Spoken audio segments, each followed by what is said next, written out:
Hey, folks. Oh, wait. That hand is covered by the screen region. So, hey, folks. I'm going to try and talk a little bit about the community feedback. So, this is not balance changes. This is not announced as balance changes, and I'm not going to try and misinterpret them as such.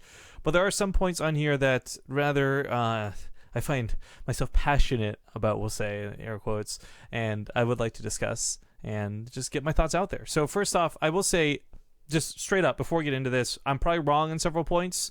I'm definitely in a little bit of a ranty mood, so by all means, feel free to pick me apart and criticize anything I say. I do want to say, though, right off the bat, I think some of these changes are fantastic, though. Nail on the head with the disruptor, increasing co-op mission game speed. There is literally no downside to this whatsoever. The APM to real time was more of a statistical thing than it really affected anyone in game. Obviously, you didn't place Thor faster because of the way Blizzard read it. But the funny thing is, like, while I read through some of these, the carrier and all this other junk, it almost like chronologically hit me with like waves of anger just like washing over me. So let's talk a little bit about this. And this, I'm going to try and emphasize it. There's going to be complaints from a Terran point of view, but the bias isn't coming from that. It's coming from the multitudes of games that ZombieRub and I have cast over the last 8 months in Legacy of the Void, from the beta start to the live release to where we are currently now on December 4th. So I hope that there can be some people out there with rational thinking realizing I'm not just bitching because I happen to play Terran. I also happen to play random and enjoy all the races. But anyways, the disruptor thing I think is great. If they're planning to keep it strong against all units, the point of this thing is it's supposed to be a devastating hit. The purifier shot's supposed to explode and destroy everything, but not disruptors. That's good, because it means all of a sudden you don't make one mistake and lose the series, lose the game. You can afford to actually take small mistakes here and there. And I think the idea with StarCraft 2 is like you don't want to just have one shot win the game and have everything fall apart and be no fun. So that's cool. I like the idea of where they're possibly heading with this. Tuning down the plus shield damage so it's still one shots Zealots and Stalkers but doesn't one shot other disruptors, I think is a good move. 2 thumbs up. The Thor is the first thing that really put me on tilt with this, though. So I'm going to read this out, then I'll say my thoughts right afterwards. With the new units and new unit changes coming to the game, we do agree with you guys that the Thor could use a pass. There look to be situations where players need better counters to air, so we wonder if the best move here is to up the Thor's damage against armored air units, such as going flat damage on the AA weapon. So there are several things about the Thor I would love to pick apart, but the first thing I just want to stress is if their concern is specifically armored units in the air, the Cyclone does this. The Cyclone even has an upgrade that makes them do an additional 400 damage through lock-on versus air, the mag field accelerator.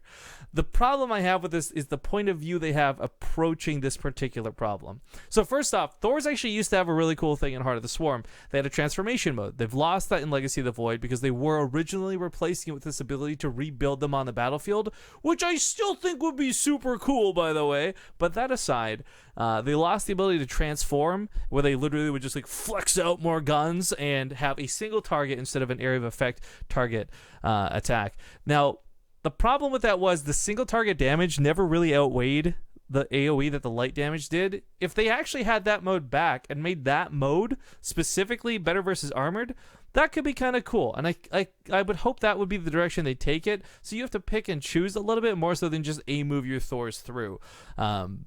Plus, I do fear that if they are going to go with flat damage, does that scale it down too low that they won't do enough to anti-air that are light? Because, I mean, the Thor, if we're going to be honest, its only role in the game is to stop Mutalisks.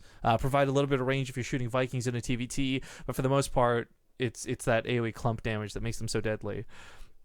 But the problem I have with this is the fact that they don't address they appear to not have the idea that it's Cyclones that are the current anti-armor air unit. Now, the Cyclone itself is weak. It lost a lot of health through the changes. Its damage is good, but the unit itself is weak. So I understand that a lot of people don't want to go for Cyclones because for their cost, it's expensive to go for just a couple of anti-armored air units. Whereas a Thor is just 1 or 2 you're going to make. They're very expensive, but you only need 1 or 2. Whereas Cyclones, you would actually need like 5 or 7 to accomplish the same role, the same goals.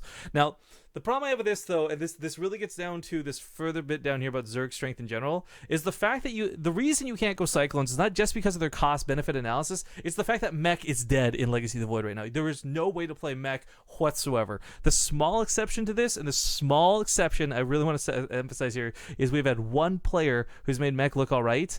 We've had a couple Koreans streaming it. 4GG and Fantasy have been trying to find situations with it, but honestly, the only times they make mech work are when they get Hellions into a mineral line early on and kill all the drones. So it doesn't really matter what they did after that. It could have been mech, it could have been bio. Everything would have not been able to keep up because there would have been no drones for the or probes or anything for their opponents. The problem with mech right now, though, is actually weirdly enough, we're going to talk about the Cyclone on the ground. It's the fact that no race can go air presently versus Zerg in the late game, and that's what's killed mech, I think, more than anything else, because the one matchup where mech is kind of working right now is actually versus Protoss, Terran versus Protoss.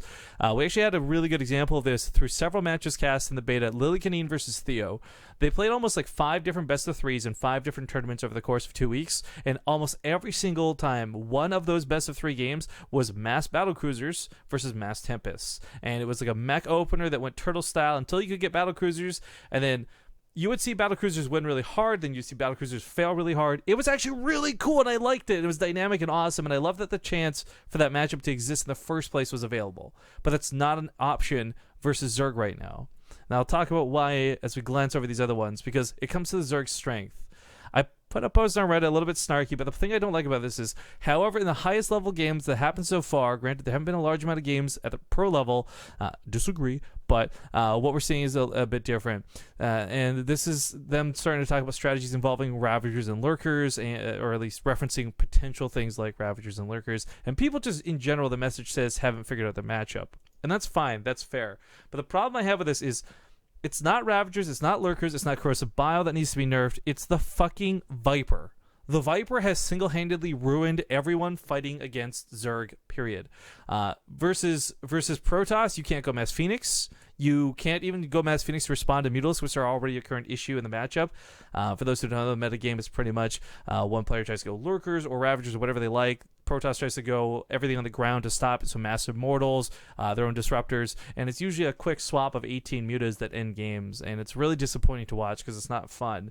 And even though we had players like Showtime and some others in DreamHack try and show us that they were ready for that swap and go Stargates, the Phoenixes aren't holding their own right now. Corruptors and mutas are too good in a combination. But anyways, even if that wasn't the case, it's still the fact that Viper Parasitic Bomb shuts down all air. You can't go Void Rays. You can't go Phoenix. You can't even go Carriers with the health nerf, and you especially can't go Ravens, Banshees, or Vikings, or anything like Liberators at all. Now, to prove I'm not just speaking out of my ass for this, I actually had some video proof, but I closed the window like an idiot, so definitely not super prepared for this. But Loco and Fenner had a couple of videos where it gets showcased to the extremes. I can't say that it's always going to be like this, but Parasitic Bomb on YouTube pretty much just yields these search results right away. So I'm just gonna go screen region this bad boy. Loco's first because it was, I believe, versus Mutas. Oh, hang on, let me re-screen region this. Boink. Forgive me, Loco, stealing your content, but in a good way. So here we go. Mass Mutas and ZVZ? Nope. Fucking ruined, because all it takes is a couple of parasitic bombs and everything dies in like 3 seconds. That's the problem. In fact, let's go over that. The second the first parasitic bomb hits is 11 seconds.